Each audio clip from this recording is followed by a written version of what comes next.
Olá, meus irmãos, boa noite a todos. Vamos começar mais um estudo aqui da Palavra de Deus em 2 Pedro. É o livro que nós estamos estudando. Hoje a gente vai estudar 2 Pedro, capítulo 2, do verso 9 ao verso 22. Na realidade, do verso 10 ao verso 22. No entanto, a gente vai dar uma olhadinha no verso 9 para poder entrar no contexto da sequência que nós vamos estar estudando aqui. Então vamos aguardar o pessoal ir chegando para a gente continuar aqui o nosso estudo, se Deus assim nos permitir. Esperar também o intérprete de Libras, para que a gente possa iniciar aqui o nosso estudo de hoje. Só aguardar um pouquinho. E você compartilha aí esse estudo, você que está no Facebook aqui comigo, compartilha esse estudo para que mais pessoas possam estar acompanhando aqui junto com a gente. E você que está aqui no Instagram, tira um print, marca, para que a gente possa, para que outras pessoas possam também estar acompanhando. Hoje, quinta e sexta-feira, estamos aí com esse de Deus, quase que diário, né? Quarta, quinta e sexta. 3 dias na semana estudando a palavra de Deus. Oi. Boa noite. Boa noite. Vou baixar aqui. Vamos começar? Vamos lá, vamos orar. Senhor Deus, Pai, santo e amado, obrigado, Senhor, por tua graça, por tua misericórdia, por tua bondade. Fala conosco, Pai, através desse estudo, Senhor Deus, da palavra de Deus. Pedimos, Senhor, não leve em conta os nossos pecados, Pai, derrama tua misericórdia sobre nós, Senhor. Precisamos, Pai, sermos alimentados da tua voz, Senhor. Que a nossa mente seja levada cativa à tua palavra, que nós possamos, Senhor, sermos transformados, Pai, orientados pela tua santa verdade. Te pedimos, em nome de Jesus. Amém. Bem, vamos lá. A gente está estudando 2 Pedro. Deixa eu só desativar aqui os comentários, só para facilitar a visualização da nossa intérprete. Vamos lá. Bem, estamos estudando aqui 2 Pedro. E estamos hoje do capítulo 2, do verso 10, a gente vai olhar até o verso 22. 2 Pedro, capítulo 2, do verso 10 ao verso 22. Só que para que nós possamos acompanhar o contexto, a gente vai pegar a partir do verso 9, certo? O que é que Pedro está fazendo aqui? Pedro está falando a respeito dos falsos mestres e dos riscos que os falsos mestres são para a firmeza na palavra. A gente viu que 1 Pedro é uma epístola que ela estava direcionada à edificação da fé por meio das tribulações, das perseguições. Tribulações e perseguições, elas faziam parte da caminhada cristã. E agora, 2 Pedro agora começa a falar a respeito da perseguição dos falsos mestres, a perseguição doutrinária à fé. E por isso que Pedro, ele, na segunda epístola, ele bate muito fortemente na ideia de que nós devemos manter a doutrina correta para que a gente possa experimentar as maravilhas da fé cristã. E nós vimos no capítulo 2, a partir do verso 1, Pedro ele começa agora a falar dos falsos mestres e dar uma advertência a respeito desses falsos mestres. Agora, a partir do verso 9, do verso 10, nós temos aqui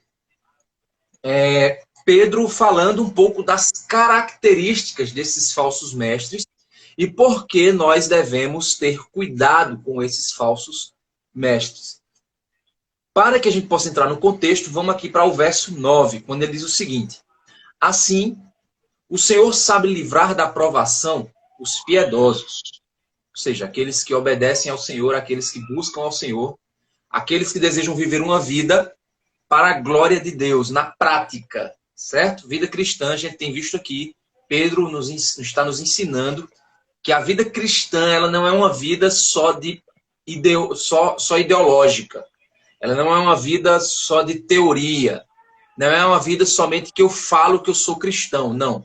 A vida cristã, que é uma vida que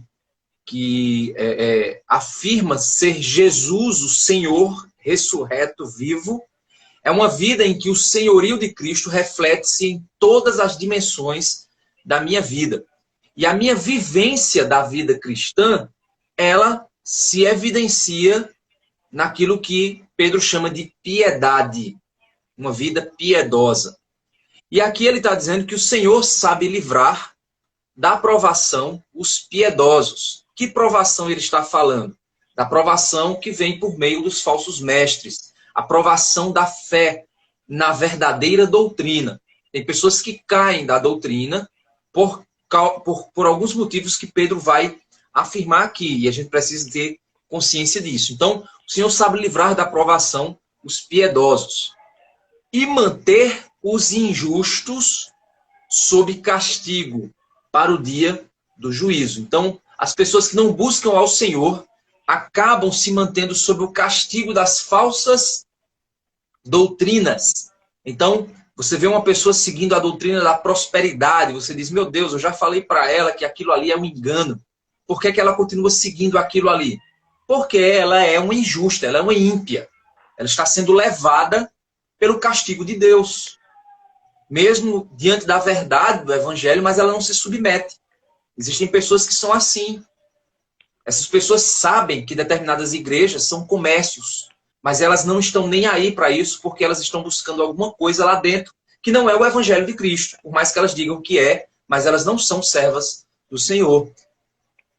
E Deus mantém os injustos sob castigo para o dia do juízo, especialmente aqueles que, seguindo a carne, andam em desejos impuros e desprezam qualquer autoridade. Isso agora ele vai introduzir a ideia dos falsos mestres, que são também esses injustos, que estão sob castigo, destinados para serem julgados pelos seus pecados. Então esses falsos profetas e seus seguidores são injustos que estão sob o castigo de Deus e estão sendo reservados para o dia do juízo. Então, se você está sob a orientação de um falso profeta, se você está seguindo uma teologia do coach, você está seguindo o evangelho da prosperidade, ou você está seguindo uma igreja onde um pastor que não prega Bíblia, mas o cara só prega emocionalismo, só prega bênção, só prega coisas o tempo inteiro fazendo isso, e você está lá submetido a ele, você está então sob o castigo de Deus, está reservado para o dia do juízo. Arrependa-se do seu pecado, volte-se para o Senhor. Alusca, o texto que a gente está vendo é 2 Pedro, capítulo 2. A gente vai ver do verso 9 ao verso 22. Estes injustos, estes ímpios, esses falsos mestres, eles andam em desejos impuros. Suas vontades são impuras. As inclinações dos seus corações são impuras.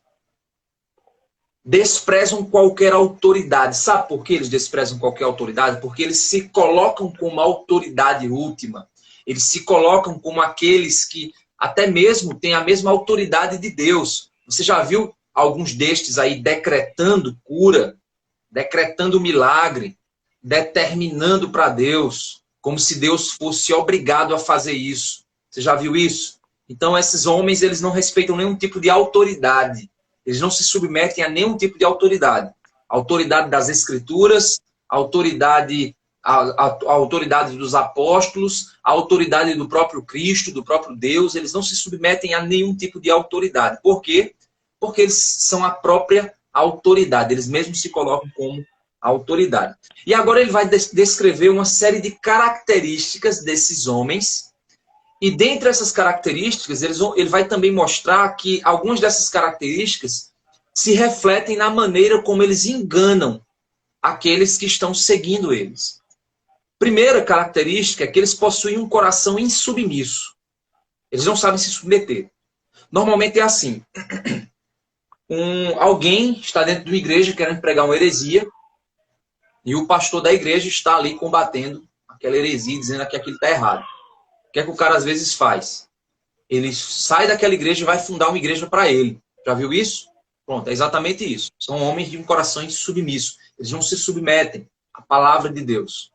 Se o pastor estava pregando a Bíblia e o cara estava querendo inserir uma heresia dentro da igreja e o pastor estava combatendo, aquele cara saiu de lá porque ele é insubmisso, ele possui um coração insubmisso. Ele não respeita nenhum tipo de autoridade. Isso independente do lugar em que essa autoridade esteja. O coração dele é assim. E aí ele diz o seguinte, ó, esses homens são atrevidos, arrogantes, não temem difamar os gloriosos seres celestiais. Ele está dizendo o seguinte, eles não temem difamar, ou seja, falar mal dos anjos. Eles não temem desrespeitar os seres celestes. Eles misturam, eles colocam talvez autoridade nos anjos que os anjos não possuem. Ou eles inventam histórias sobre os anjos que os anjos não têm. Você talvez já deve ter visto aquele movimento de batalha espiritual que eles determinam as castas de anjos, o nome dos demônios. Aí um demônio é Pombagira, outro demônio é Zé Pilintra, outro demônio é não sei o que lá. Aí eles botam nomes para os demônios e diz que você tem que se libertar e tem que guerrear e tem que decretar sobre tal demônio, tal região, tal. Então, quer dizer, eles inventam coisas que não tem nada a ver. Eles se colocam como autoridades, até mesmo sobre os próprios anjos. Então, aqui diz, eles não temem difamar os gloriosos seres celestiais. Ao passo que anjos, embora maiores em força e poder, não proferem contra essas autoridades sentença difamatória na presença do Senhor. Ou seja, os próprios anjos, a gente vê lá em Judas, é citado isso, né, que quando Satanás estava lutando a respeito do corpo de Moisés, ele não ousou pronunciar um juízo contra Satanás. Ele disse, o Senhor te repreenda. Ele, mesmo sendo um anjo maior em força e em poder do que nós, mas ele não se posicionou como sendo um tipo de mini Jesus Cristo, um tipo de todo-poderoso. Então, esses homens não, eles de respeito, eles se colocam como autoridade absoluta, como ultrapoderosos. Você já deve ter visto o cara dizer, pisa na cabeça do diabo, eu vou pisar, como se ele fosse uma autoridade, um tipo de poder. Bota aqui o diabo na minha frente que eu vou quebrar os dentes dele. Eu sou sapato de fogo, sou filho do dono do ouro e da prata. Você já deve ter visto essas barbaridades saindo da boca de algumas pessoas. Isso é arrogância, isso é insubmissão. Não é que nós devemos nos submeter ao diabo, não é isso. Mas não cabe a nós pronunciar juízo contra ele.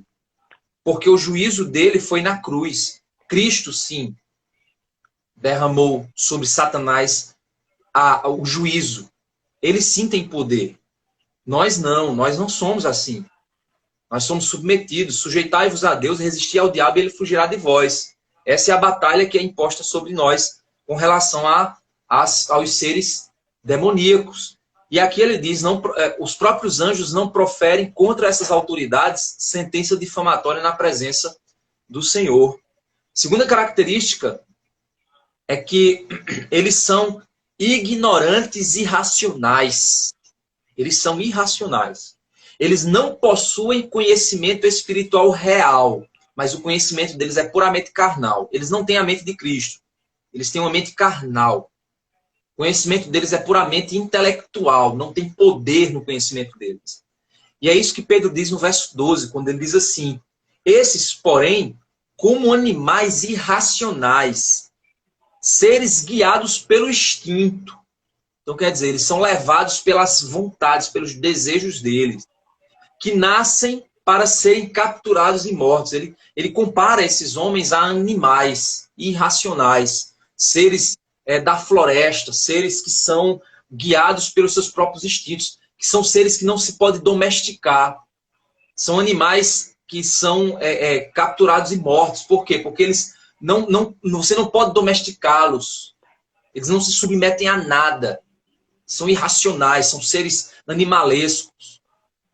Seres guiados pelo instinto, que nascem para serem capturados e mortos.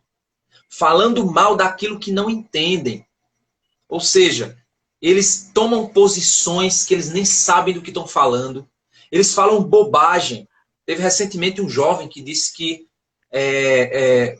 que Deus ele não tem poder sobre tudo. Não, Deus não tem poder sobre... Porque se Deus tivesse poder sobre tudo, o coronavírus ele não tinha deixado. As tragédias não aconteciam. Tem crianças sofrendo aí. Se Deus tivesse poder sobre tudo... E o cara diz que é pastor e está pregando essa heresia. É desses coaches aí, da vozinha mansa, que fala mesmo de coisa bonitinha e que o povo fica chorando. Os caras, eles colocam um fundo escuro, uma luzinha suave, uma musiquinha de fundo, aí faz uma vozinha toda bonitinha para você. Ai, não sei, e tal, e Deus vai fazer isso para você, Deus está dizendo isso, e tal, e vai lá, e vai levando. Eles são, na realidade, seres irracionais, guiados pelo instinto, pelo próprio instinto. Eles não são guiados pelo Espírito de Deus, pela palavra de Deus. Eles são guiados pelo que eles acham. O que eles falam vem da mente doentia, da mente adoecida deles. E aí diz que eles falam mal daquilo que eles não entendem. Eles não entendem o reino espiritual. Eles não sabem das coisas de Deus. Na sua destruição também hão de ser destruídos. Ou seja, a própria destruição que eles dizem que vai acontecer é a própria destruição que eles mesmos vão ser vítimas. O próprio juízo que eles dizem que cairá sobre alguns ou alguém é o próprio juízo que cairá sobre eles. Recebendo injustiça como pagamento pela injustiça que praticam. E aí, aqui Pedro agora descreve outra característica desses homens. Eles são cobiçosos, cheios de avareza. Eles querem dinheiro e poder. É o que ele vai dizer agora no verso... Não, desculpa. O verso 13 agora. Eles são imorais, libertinos. Eles só querem satisfazer o desejo da sua natureza pecaminosa. Verso 13 diz isso. Encontram prazer na satisfação de seus desejos libertinos em pleno dia. Não tem nem vergonha de fazer o que fazem, porque eles têm convicção de que aquilo está certo. Como manchas e defeitos, encontram satisfação nas suas próprias mentiras. Eles mentem tanto que eles acabam achando a mentira deles uma coisa muito bonita. Você já deve ter visto frases de efeito, frases lacradoras, muito lindas, frases emocionantes, frases que fazem a pessoa dizer, caramba, isso é verdade, isso que ele está dizendo. Olha que fantástico. Mas é uma mentira. Ele está mentindo para você. E você está achando muito bonito. Porque ele mistura a frase dele, a palavra amor, a palavra bênção, a palavra aqui, uma palavra ali. Mistura essas palavras e aí você acredita que aquilo ali está te fazendo bem. E aí ele diz, encontram satisfação nas suas próprias mentiras. Enquanto se banqueteiam com vocês. Ou seja, eles estão ali se banqueteando com você, pronunciando mentiras, fazendo parte da sua vida, muitas vezes, pregando para você, mas são mentiras que estão sendo proferidas da boca dele, heresias, coisas que são falsas. Mas eles encontram prazer em enganar, em levar as pessoas ao engano. Eles têm os olhos cheios de adultério e são insaciáveis no pecado. Os corações deles não são corações que buscam santidade. Eles não buscam santidade. Eles não se vestem de santidade. A aparência deles não é a aparência de santidade. Eles não têm compromisso com a santidade. Verso 14. Eles são cobiçosos e cheios de avareza. Eles querem poder e dinheiro. E aí no verso 14 ele diz, enganam alma inconstantes. Ou seja, eles só enganam pessoas que não têm firmeza. Pessoas que são inconstantes. Você já viu, você já conheceu gente que se diz evangélico e é inconstante? Um dia o cara está na igreja, outro dia ele não está. Um dia ele volta, outro dia ele some. Passa uma temporada fora, depois passa um tempo na igreja. Aí ele escuta um pastor aqui, escuta um pastor ali, vai para o YouTube, engole, o cara come todo tipo de mensagem, de todo tipo. O cara vai desde um Hernandes Dias Lopes, que é uma mensagem bíblica, até um Edir Macedo, que é uma mensagem de prosperidade. Ou seja, o cara não tem nem discernimento para diferenciar o que é uma mensagem bíblica de uma mensagem de heresia. Ele vai lá desde um Dave Leonardo até um Augusto Nicodemos. Ele não sabe o que é o evangelho do coach e a diferença para o... Ou seja, não tem discernimento. Não consegue perceber as artimanhas. E aí ele mistura uma coisa com outra. Ele escuta um pastor sério, depois escuta um palhaço que se diz pastor, cheio de piada. Então, quer dizer, ele não tem discernimento nenhum. Ele mistura tudo. Para ele, falou de Jesus, está valendo. São pessoas inconstantes. Pessoas que não sabem a doutrina bíblica, que não conhecem, que não são preparadas para entender as Escrituras, que acha que tudo que fala de Jesus é bom, que tudo que reluz é ouro. Não, nem tudo que reluz é ouro, não. A Bíblia diz que o diabo se disfarça em anjo de luz para enganar. Então o diabo não vai vir com um chifre para dizer para você que ele é o diabo e que ele está lhe enganando, não. Ele vai vir com coisa bonita, com coisa que parece ser santa. Mas esses homens, eles enganam almas inconstantes. Pessoas inconstantes são facilmente enganadas por esses homens. Os que não são inconstantes, eles podem até cair uma vez ou outra num engano. Mas eles param de dizer, peraí, não, isso está errado, isso que esse cara está dizendo não é por aí não. Mas as almas inconstantes, elas são enganadas. E aí ele diz, enganam almas inconstantes. E tem o coração exercitado na avareza. O que eles querem é dinheiro, poder. E aí ele diz, essa gente maldita. Pedro aqui está revoltado. Verso 15. Tendo abandonado o reto caminho, desviaram-se e seguiram pelo caminho de Balaão, filho de Beor, que amou o pagamento pela injustiça. O que é isso? Se você não conhece a história de Balaão, Balaão era um profeta de Deus que recebeu dinheiro para orar, para amaldiçoar o povo de Israel. Chegaram para ele e disseram, olha, eu te dou um dinheiro para tu orar para Deus amaldiçoar o povo de Israel. Porque eu sei que se tu orar para Deus amaldiçoar o povo de Israel, ele vai ser amaldiçoado. Eles vão perder a guerra, vão perder. Então, eu vou pedir, você pode orar? E aí, Balaão sabia que não podia orar por isso. Deus ia amaldiçoar o próprio povo, como é que eu vou orar por isso? Só que a Balaão ficou com tanta vontade de ganhar o dinheiro, a grana, que ele disse, espera aí, deixa eu perguntar a Deus se ele deixa. E ficou insistindo com Deus para ver se Deus mudava de ideia. Para quê? Para Balaão ganhar o dinheiro. Ele aqui está dizendo que esses homens, eles são levados pelo dinheiro. O dinheiro, quando bate a porta, o poder, quando bate a porta, em nome dos benefícios que ele pode ter, ele vende a mensagem. Ele negocia a verdade. São essas as motivações do coração. Ele não está comprometido com Deus, não está comprometido com o poder da salvação em Cristo, ele não está comprometido com o poder da palavra, ele está comprometido com o dinheiro, com o que o poder pode dar para ele. Ele engana, ele mente, ele manipula. Isso é o falso profeta. A igreja, para ele, é um negócio. Para esses homens, a igreja é um lugar para ganhar dinheiro, para enriquecer, para fazer fortuna. Ele usa o povo de Deus, ele engana os mais simples. Ele levanta ofertas de pessoas pobres, que amam a obra. Mas o interesse dele não é a obra, o interesse dele é botar no bolso. Isso é um falso profeta.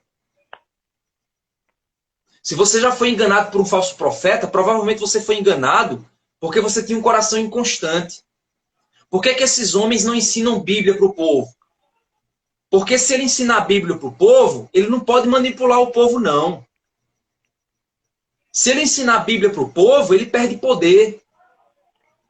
Por quê? Porque se ele ensina a Bíblia para o povo, Depois o povo lê a Bíblia e diz assim, pastor, você está errado, a Bíblia está dizendo o contrário disso.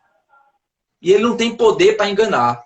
O que é que ele faz? Ele se faz de santo, ele se faz de bonzinho. Sabe por quê? Porque o texto está dizendo no verso 14, ele engana almas inconstantes. Então ele produz inconstância nas pessoas, ele produz engano nas pessoas. Por isso você vê, gente, tantas igrejas que não pregam Bíblia. As igrejas são 10 horas de louvor, 10 horas de louvor, aí dá 10 minutos para uma palavra. E quando o pregador vai pregar, é só frase de efeito. Diga para o seu irmão que está do seu lado, olha, a tua vitória está vindo. Olha, é só frase assim. E o povo, oh, glória, aleluia, aleluia, glória, glória, glória, glória. E o cara não prega Bíblia de nada. Ou então o cara pega o texto bíblico, lê o texto, começa a conversar, fala um bocado de coisa muito linda, é emocionante, nunca mais volta para o texto, não diz nada do que o texto está dizendo, porque o interesse dele não é ensinar a Bíblia. O interesse dele é que o povo seja manipulado por ele, que ache muito bonito as palavras dele, que se sinta atraído pelas palavras dele. É isso que o falso profeta faz. É isso que Pedro está dizendo. Eles são movidos pelo dinheiro, pelo sucesso, pela fama. Eles não estão nem interessados em você, não. Na sua vida, não. Na sua espiritualidade. Não são pastores esses. Esses não são pastores. Eles trabalham somente para obter o dinheiro para enriquecer. A igreja para eles é um negócio. O povo para eles é uma massa de manobra que ele possa pisar em cima para ficar num patamar se sentindo gostosão. Isso é o falso profeta. Tendo abandonado o reto caminho, desviaram-se e seguiram o caminho de Balaão, filho de Beó, que amou o pagamento pela injustiça. E aí diz, mas ele foi repreendido pela sua transgressão. Pelo menos Balaão foi repreendido. Muitos desses são repreendidos, não querem nem saber, não se submetem, não querem reconhecer o seu erro. Sabe por quê? Porque nem crente eles são. Balaão, pelo menos, foi repreendido. Olha o que é que o texto diz. Verso 16. Mas ele foi repreendido pela sua transgressão. Um animal de carga mudo, foi o jumento, falando com voz humana, refreou a insensatez do profeta. O profeta estava sendo insensato. Era um homem de Deus, mas estava sendo insensato ali. Estava sendo encaminhado por um caminho errado. E Deus usou uma jumenta para chamar a atenção dele. E ele reconheceu sua insensatez. Esses falsos profetas, você pode chamar a atenção deles e morrer de chamar a atenção deles. Eles não se submetem. Porque enquanto tiver almas inconstantes seguindo esses homens, para eles está bom demais. A coisa mais danosa na vida de um falso profeta é porque ele mente, engana, rouba, ele perde uma parte do público, mas ainda tem gente seguindo eles. Tem até aqueles que dizem assim, não fez nada contra mim, não tem problema não. Mas sabe que o cara é errado, criminoso, enganador, mentiroso. E enquanto tem gente massageando o ego do falso profeta, ele continua enganando o povo. Se ele tiver 1000 seguidores, e desses 1000 seguidores, 800 seguidores abrem os olhos, ele não para não. Sabe por quê? Porque ele ainda tem 200. Esses 200 ele vai trabalhar para aumentar de novo. Para voltar a 1000, enganando do mesmo jeito. E ainda vai dizer que os outros que foram embora são gente ruim. Perceba que é a mesma estratégia. De todos são assim. Todos os falsos profetas fazem isso.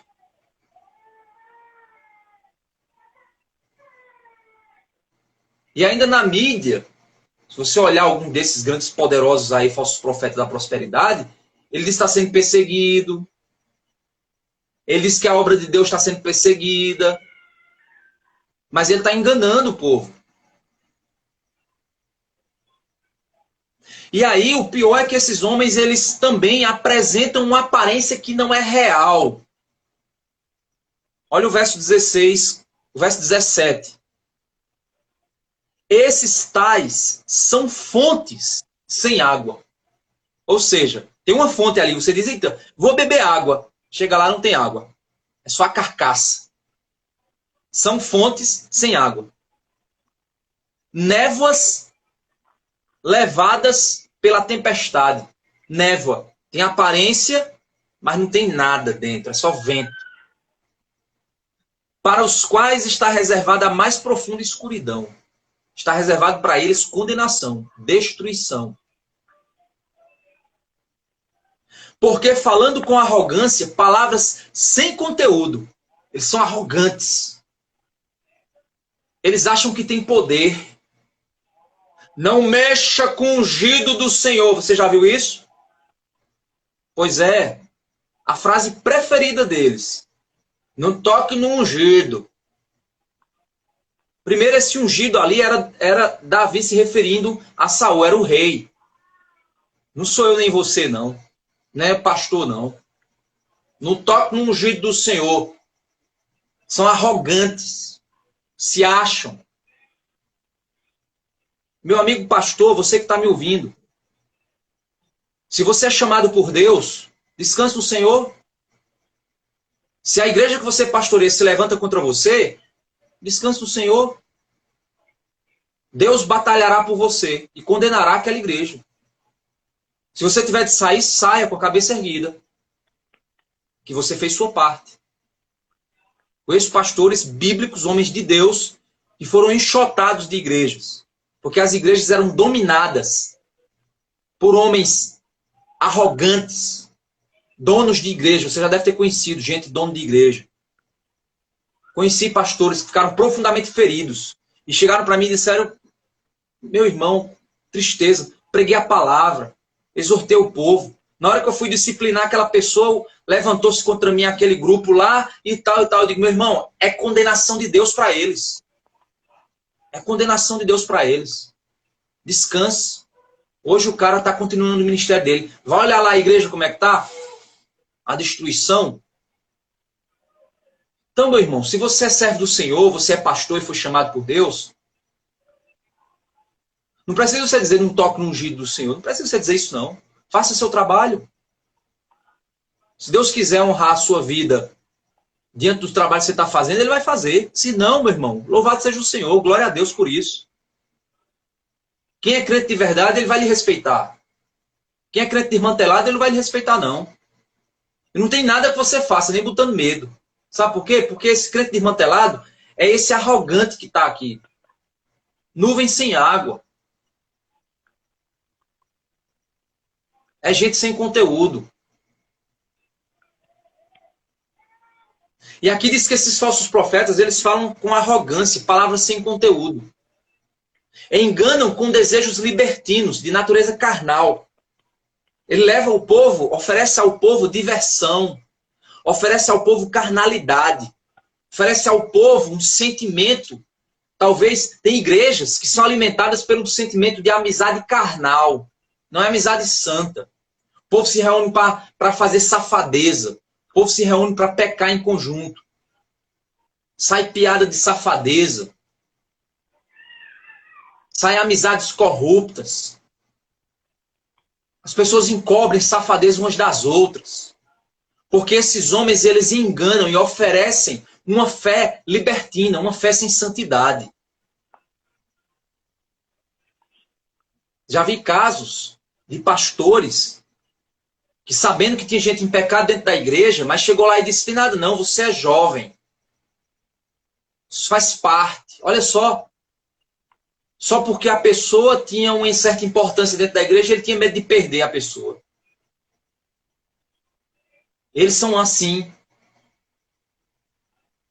E aí ele diz: enganam com desejos libertinos de natureza carnal. Engana quem? Aí ele continua, no verso 18. Aqueles que de fato estavam se afastando dos que vivem no erro. Ou seja, eles só fazem evidenciar o que tem no coração de pessoas que já estavam longe de Deus. Sabe por quê, meu irmão? Porque não existe pastor no mundo errado que incentive um crente verdadeiro a pecar. Não existe.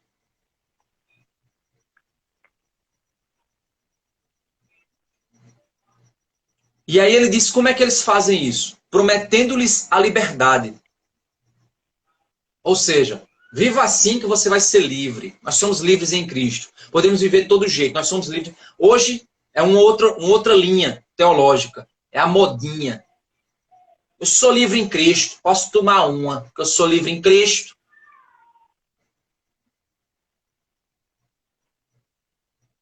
Posso botar uma tatuajona aqui na cara, porque eu sou livre em Cristo. Eu posso ser igual ao mundo, porque eu sou livre em Cristo. Cristo me libertou. Prometem-lhes a liberdade, quando eles mesmos são escravos da corrupção. São escravos dos ídolos do mundo, da moda, do sistema mundano, do próprio ego, da própria vaidade. Eles são escravos. E aí eles te prometem liberdade, só que na realidade está te escravizando igualmente. Do mesmo jeito que eles são escravos, eles não são livres, não. É a ideia, por exemplo, do feminismo, que diz assim para a mulher, você vai ser livre. Aí a mulher diz, eu sou livre, aí você é o que você quiser. A mulher diz, então eu quero ser dona de casa. Opa, não, isso aí é opressão. Hoje, mas eu não sou livre? Eu posso escolher, não. Isso aí não. Eu sei, mas eu não sou livre? É a mesma coisa. Você é livre, meu irmão, para escolher o que você quiser. Ok, eu escolho não beber. Porque eu não preciso disso. Não, aí não. É porque você aí tá querendo ser legalista, meu irmão. Peraí, mas eu não sou livre, meu irmão? Se eu quiser escolher viver uma vida assim, qual é o problema? É exatamente isso. Eles são escravos da corrupção. E fazem você ser escravo achando que é livre. Mas você não é. Continua escravo. Ele diz, pois aquele que é vencido fica escravo do vencedor. Ou seja, eles te escravizam no pecado e depois você fica escravo deles. Eles te incentivam ao erro, depois você fica escravo dele. Você fica de rabo preso com ele. Já vi casos de pastores que incentivam o cara a pecar contra a mulher, a trair a mulher, e depois o cara fica escravo do pastor porque está com o rabo preso com ele.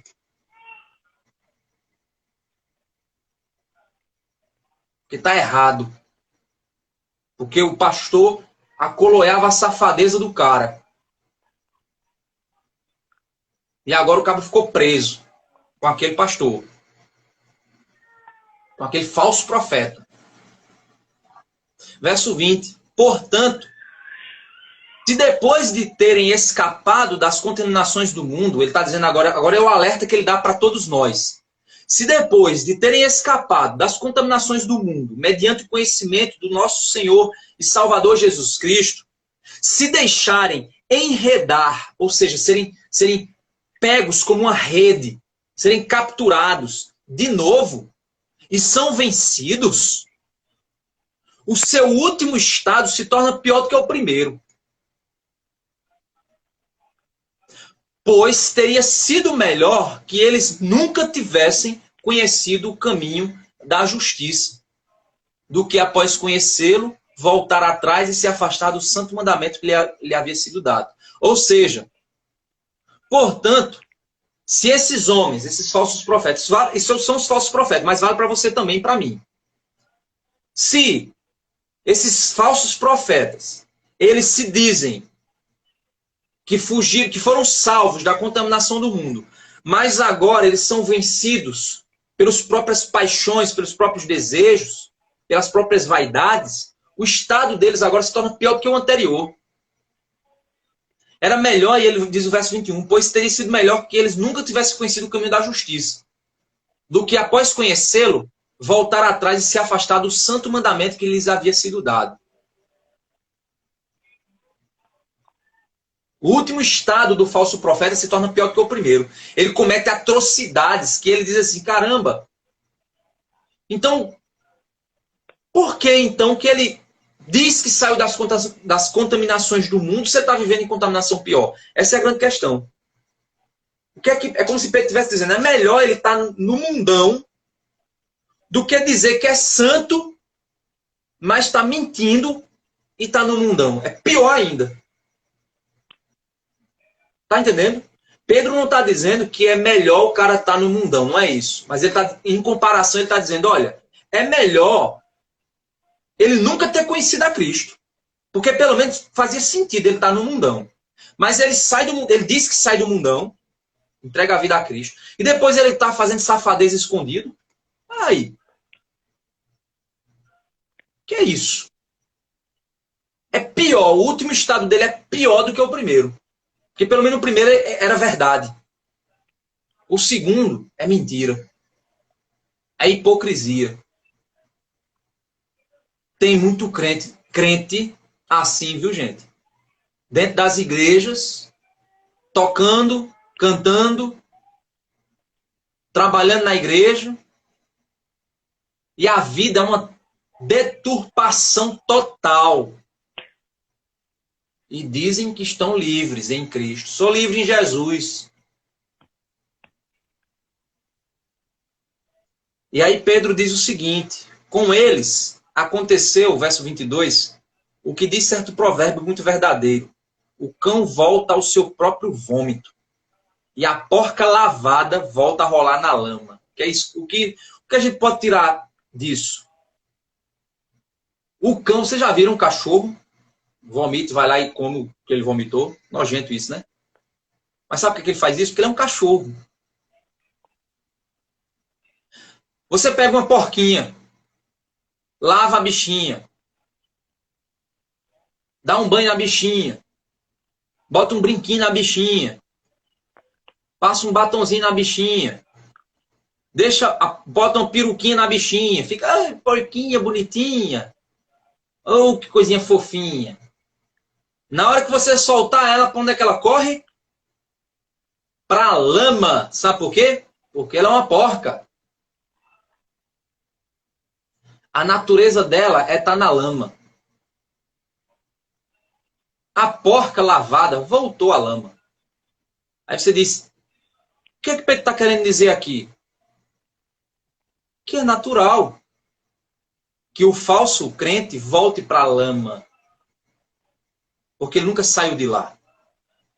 Ele ainda é um porco. Ele ainda é um bode.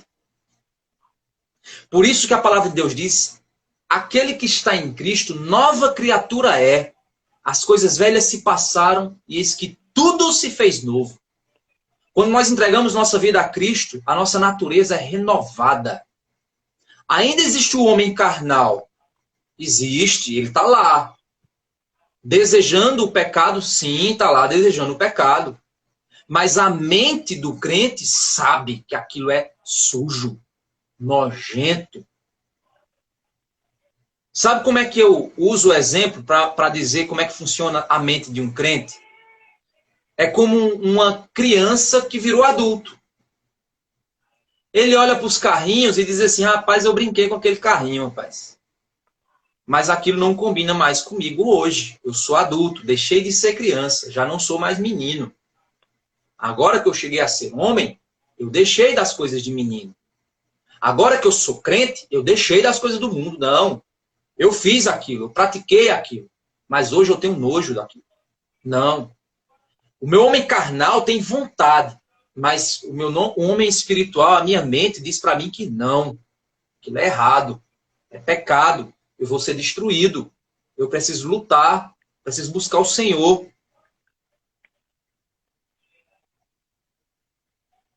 Então, meu irmão, se você vê um falso profeta na safadeza, enganando o povo, mentindo, e nada acontece com ele, ele já era um porco que já estava na lama.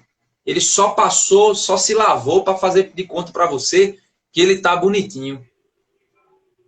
Ele toma um banhozinho para aparentar que ele é bonitinho. Ele usa palavrinhas bonitinhas para dizer para você que ele é bonzinho. Mas ele não é. Parece, mas não é.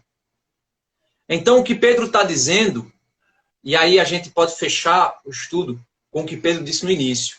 O Senhor sabe livrar da aprovação os piedosos e manter os injustos sob o castigo. Meu irmão, se você quer buscar o Senhor verdadeiramente, você não ficará sob o engano.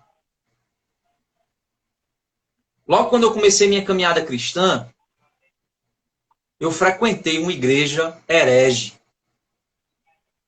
Mas quando eu olhei lá e vi umas baboseiras lá dentro, eu disse assim, ei, peraí, isso aqui tá esquisito. Eu era novo convertido. E aí eu fui perguntar para uma liderança, eu digo, ei, por que isso aqui tá... O cabo me deu uma explicação que tinha nada a ver com a Bíblia. Eu disse, não, peraí, eu quero que você me prove na Bíblia. O cara não me provou. Aí eu digo, então beleza, valeu, tchau. Não fiquei enganado, sabe por quê? Porque eu queria a verdade. Eu queria o evangelho. Então, meu irmão, se você é enganado, provavelmente é porque você gosta do erro. Provavelmente é porque você se sente bem. Porque o que aquele falso profeta te oferece alimenta o teu pecado. Mas se você quer se libertar do pecado, saiba de uma coisa. Deus, ele sabe reservar, sabe livrar os piedosos. Se existe uma igreja que as pessoas desejam buscar o Senhor verdadeiramente, Deus livra de falsos profetas. Aquela igreja. Mas se existe uma igreja que o pastor quer pregar corretamente, e a igreja expulsa o pastor, como eu já vi casos, como eu falei para vocês aqui, é porque aquela igreja, ela deseja um falso profeta. Ela não quer um profeta de Deus. Ela quer um falso profeta. Alguém que massageie o pecado dela. Deus não vai guardar uma igreja, entre aspas, dessa para o dia do juízo. Vai não. Aquilo já é castigo sobre ela.